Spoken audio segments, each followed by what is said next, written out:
Мы с большой радостью и благодарностью сейчас откроем свои сердца для того, чтобы So, with gratitude and with readiness to hear the word, let's open our hearts and our minds and welcome Dr. Sunday Adelaja, sending you tight hugs. I hope that I'll be able to be there in person at least once this year. You know, I wasn't able to be there since New Year of this year. So the whole last year, I was not able to be in the church hall in person. Сейчас тут настраиваем звук. А у вас там монитор включен? Guys, you don't seem to hear me, but can you see me? Небольшие заминочки. Well, the topic for today is how to know if you are following the right leader or not. Please share the live stream, let us know where you're watching from, and thank you for tuning in. Dr. Sunday Adelaja will be continuing the topic of leading people to God and the right traits that are needed for that. And that includes the right traits of leaders, whether they are Christian leaders or leaders in other spheres. People are following them. They're leading people somewhere, and it is very important to know if they are leading their followers in the right direction. So, my friends, do you hear me? Can everybody hear me? Okay, let's praise the Lord. I want to say thank you to everyone. I want to welcome everyone. And I want to bless everyone. Thank you for allowing this fast to go on. Thank you for supporting the church, even though I'm not there in person, because for now, COVID has changed the world. Last year, since the month of February, I have not physically been in church.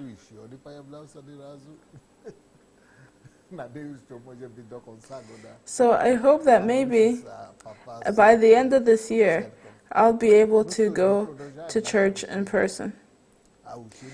And we are continuing our topic, and our topic is how to be self-fulfilled and to win people for God. Every day I was speaking for each of us, and I was speaking about how each of us can become leaders, can take responsibility, how we need to develop ourselves, and how we need to work on ourselves in order for people to notice us and see us as an authority worthy of following.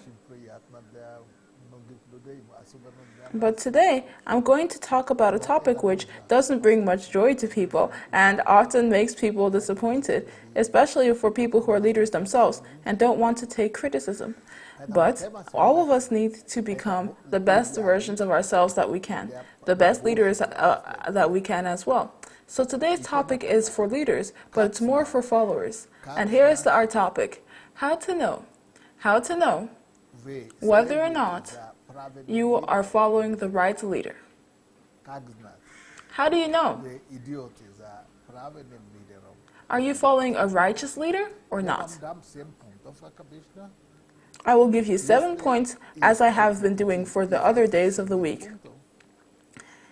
If out of these 7 points, out of these 7 traits, your leader has 5 or more, then wait a few more months or wait a year and watch your leader closely. Will he not change? Will he not start getting rid of these traits in his life and bad habits in his life? And if he doesn't develop, and if he retains these traits a year after you have heard the sermon, then you need to go and find yourself another leader. But if your leader has less than 5 traits out of this list, then you can continue to trust God, just prayerfully, hopefully, being ready to work and develop and grow together with your leader. If your leader has more than 5 of these points, there might be a crisis going on, and you should be careful. But I think that this is a meaningful message when it comes to any kind of relationship. Not only the hierarchical relationship that are called to mind by the word leader.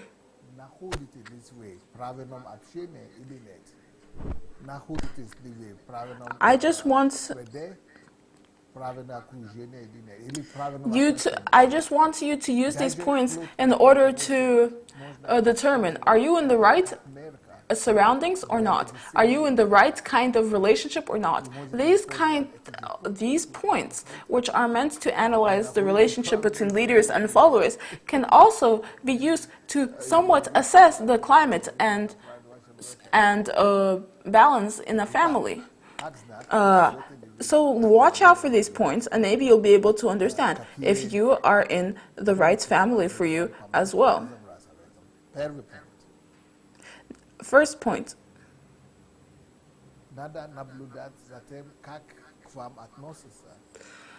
Watch to see how you are treated when you are next to your leader, especially when other people are around.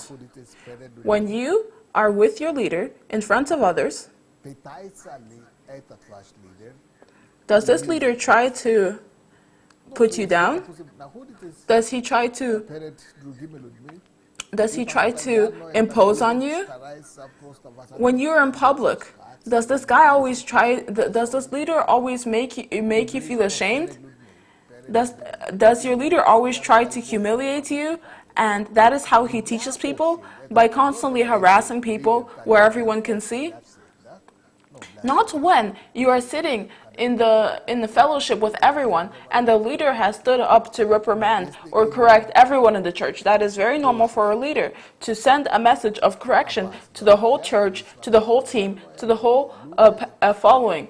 But if it's a certain person, or if it's you that's always being talked down to and humiliated and offended in front of people, and the leader takes pleasure in this, think it is correct to publicly humiliate people, then watch out for that. There's nothing wrong with your leader. There's nothing wrong with your teacher correcting you, but there is something wrong with your leader never providing you support.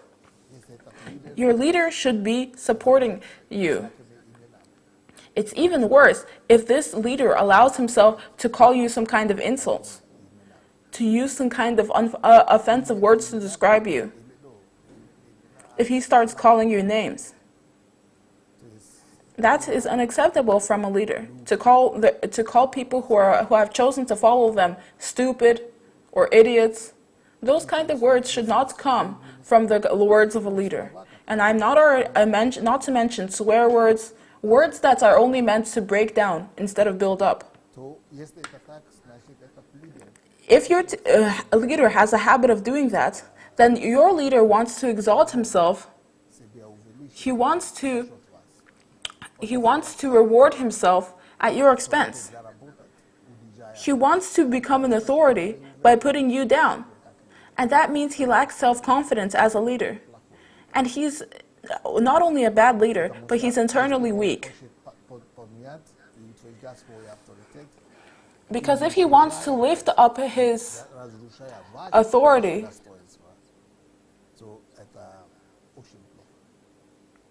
if he wants to lift up your authority and become more authoritative by putting you down,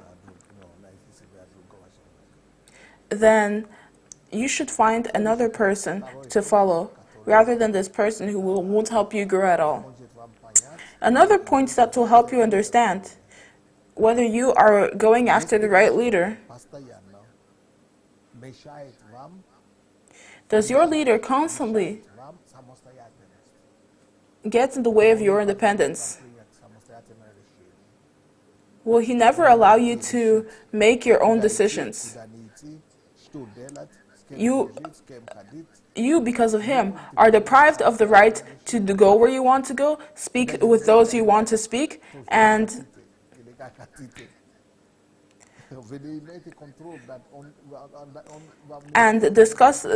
discuss with who you want to discuss.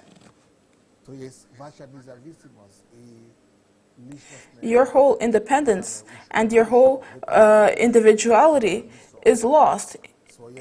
Your whole self is lost, and your individuality is lost, because every little thing in your life is controlled by a leader.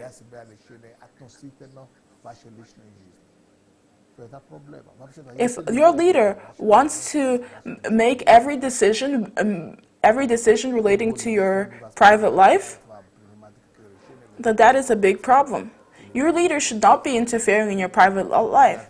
If you need his blessing in order to decide what to wear, where to go, who you can be friends with, who you can invite as guests to your house, then there's a problem. This person is a bad leader. This leader will destroy your individuality and personality sooner or later. So watch out for that. And then I'm saying that if your leader has less than 5 of these traits, then you should pray to God about it. But there's nothing wrong with continuing to endure and to give people the benefit of the doubt, to give people a chance. If it's less than 5 of these traits that I'm going to mention that he has, then you can still work with that person. You can still watch and see. But if a person has more of these traits, and each of these traits you must have noticed, are very bad, I would suggest you to leave that leader. And not only if they are your leader, but if they are your husband, if they are your friend, if they do not let you make your own decision, if they do not let you put in a word, if you're constantly being humiliated, embarrassed, and called names by this person, then you cannot call this person a friend. You cannot call this person a husband. Yes, that might be. We Christians do not support divorce. We do not want marriages to fall apart. But I am saying that your husband is not playing the role of your husband if he is controlling you as if you are his pet, and if he is constantly humiliating you. Your wife cannot be called a wife if all she does is put you down and make you feel like nothing. Not allowing you to be friends with who you want to, not allowing you to wear what you want to. That is a problem, whether it happens in marriage or at the workplace. And the next point, my beloveds, are if your leader does this, if you have a leader that cannot endure any weaknesses of yours, a leader who cannot take it when you make one mistake, a leader who cannot react with understanding every time you mess up or you do something your way and not his way, he immediately jumps to threats. He immediately jumps to vitriol. He immediately jumps to eviscerating you or to physical violence. And there are leaders like that, unfortunately. I've heard about it in Africa. Maybe it happens in Ukraine as well. A pastor can get so angry they start beating their assistant or secretary up, or the leader of the praise and worship ministry up, or they just slap members of the church. That's going way overboard.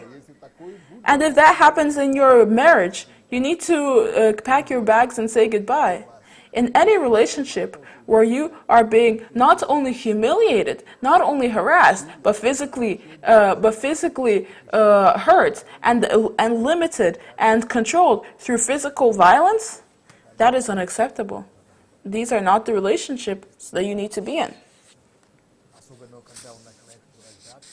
Especially when you start receiving threats all the time, when he starts sending or telling you directly about all the things he's going to do to you and he starts threatening you, those are not the relations you should be in.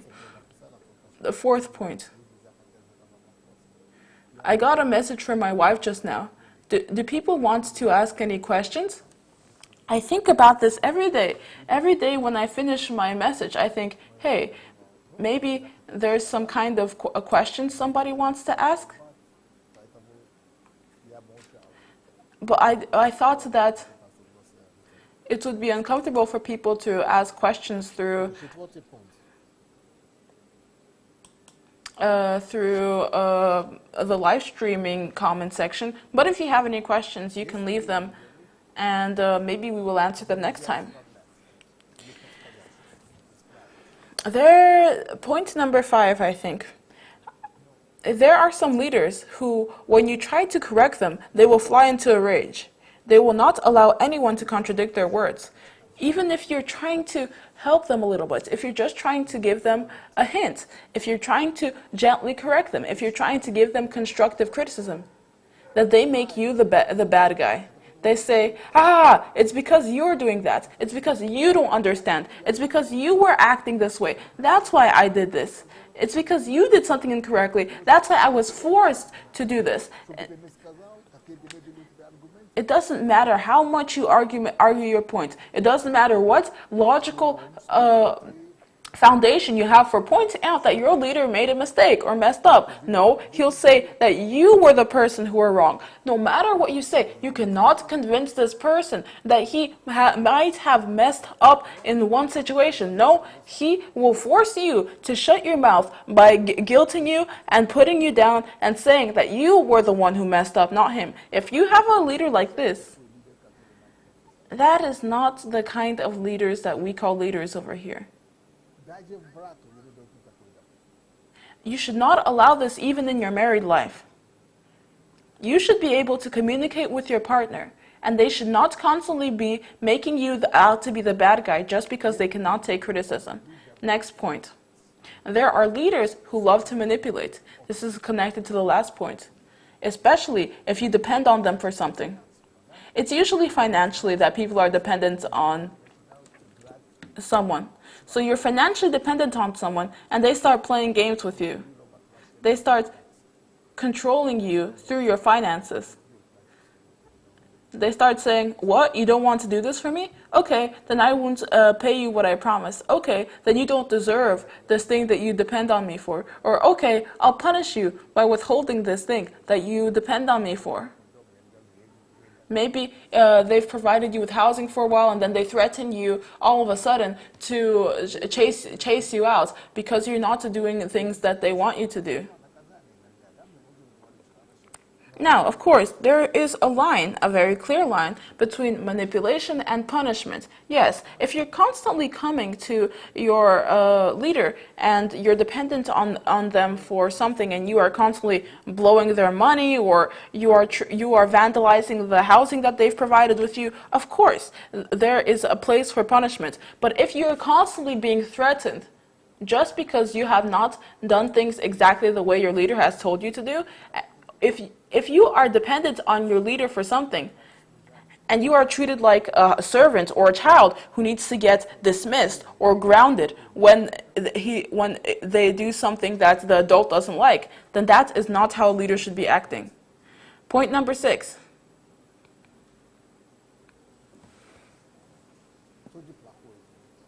This is also a trait that should not be present in a leader.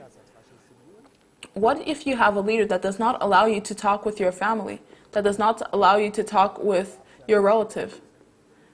You should only talk with those who are in the church. You can only have friends of members of our church or organization. You can't talk with your relatives if they're not in our organization. You can only talk with the people I tell you to. That is not okay. Often, leaders are giving you often leaders try to portray it as, I'm just trying to protect you. I know better than your family. That is not what a leader should be doing. It is okay for a leader to counsel. It is okay for a leader to worry about you. But it is not the leader's right to hold you back, to threaten you, to wall you off from your family or wall you off from anything that you want to do. If you want to speak with your family, even if your leader doesn't approve of it, you should be able to say to your leader, this is what I want to do, and your leader should let you go. He should not be forbidding you. He should not be interfering into your personal life and forbidding you to do everything. That applies to romantic relationship as well. If your spouse is not allowing you to speak to your brother, sister, mother, brother, cousin,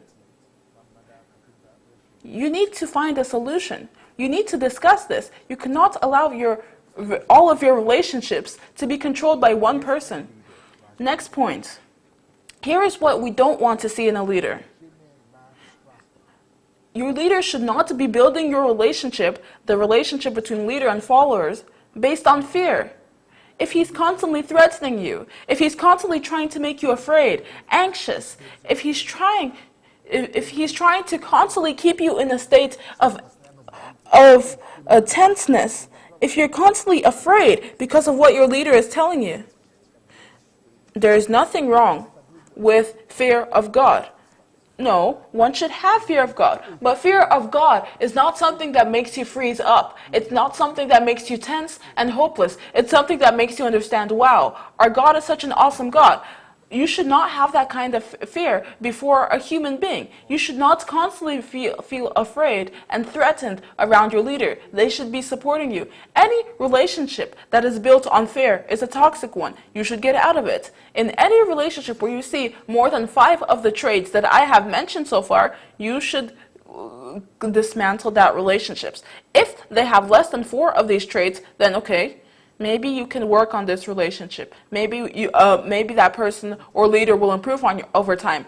If your leader or your husband or any relationship you're in is forbidding you from doing things in your personal life that has nothing to do with them, is manipulating you, is keeping you afraid, is threatening you, and even using physical violence against you, be that in any community, be that in any family, be that in any church, please run away from this leader. Know that this leader is not a leader.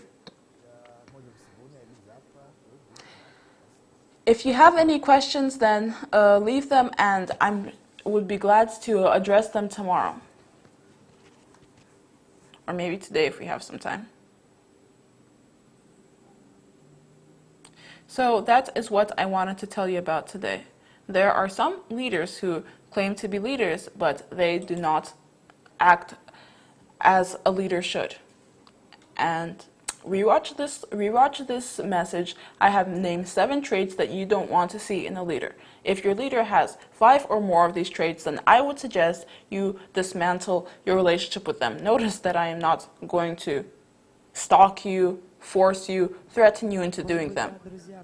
Through doing that, if your leader does that, then be skeptical. If your leader has less than 4 of these traits, then I'm sure you can continue to prayerfully, hopefully follow that person. But if they have more than 5, I would suggest that you leave this unhealthy relationship. Thank you very much, Pastor, for this very hard-hitting topic. One of the things that made me think, wow, does that really happen? Is when you mention that some leaders actually use physical violence,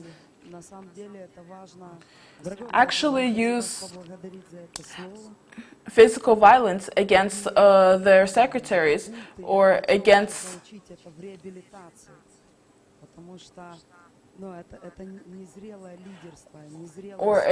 their followers. But that happens, and it happens in every country. And I think that what you said, Dr. Sunday, helps us to understand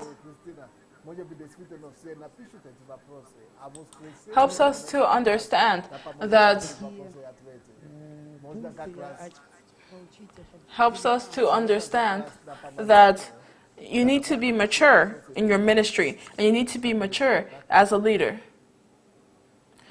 Yeah, so maybe everyone should leave their questions regarding this topic. And on Sunday, the penultimate day of the penultimate day of the fast, we can address all of these questions.